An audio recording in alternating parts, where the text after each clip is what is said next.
4 चरणों का चुनाव खत्म हो चुका है और अब उत्तर प्रदेश में पूर्वांचल की बारी है। पूर्वांचल में वैसे तो बीजेपी जोर शोर से चुनाव प्रचार में जुटी है, लेकिन टारगेट यह लेकर चल रही कि अगर उसे बाहुबलियों का साथ मिल गया तो वो बड़ा चमत्कार कर सकती है। यही वजह है कि बीजेपी धनंजय सिंह और राजा भैया को साधने में जुटी हुई थी।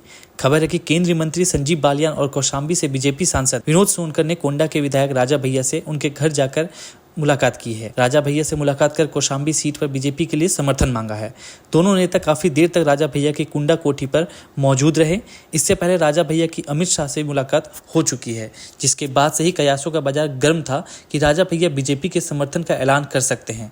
लेकिन इन मुलाकातों के बावजूद राजा भैया ने बीजेपी को जोर का झटका जोर से ही दे दिया है। राजा भैया ने यह साफ कर दिया है कि उनकी पार्टी जनसत्ता दल का किसी भी पार्टी से कोई गठबंधन नहीं हुआ है, इसलिए उनकी पार्टी लोकसभा चुनाव में किसी भी पार्टी का समर्थन नहीं कर रही है।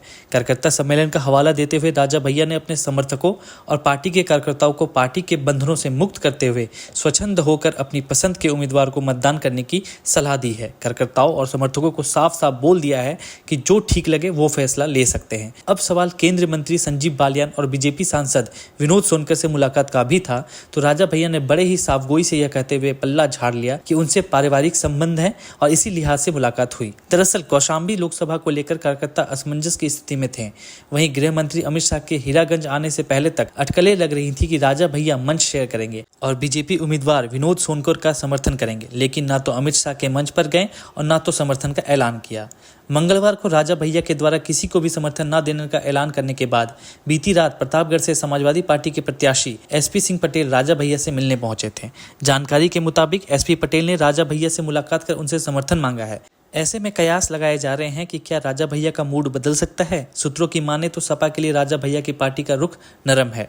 गौरतलब है कि राजा भैया ने आधिकारिक तौर पर भाजपा और सपा को समर्थन न करने का ऐलान किया है। सबसे पहले समाजवादी पार्टी के प्रत्याशी पुष्पेंद्र सरोज ने बेती राजमहल पहुंचकर राजा भैया से मुलाकात की थी, उनसे लोकसभा चुनाव के लिए समर्थन मांगा था। इसके बाद केंद्रीय मंत्री संजीव बालियान और सांसद सह कौशाम्बी से भाजपा प्रत्याशी विनोद सोनकर ने राजा भैया के आवास पर पहुंचकर उनसे मुलाकात की थी, जहां सभी नेताओं की बातचीत हुई और उनसे समर्थन मांगा था।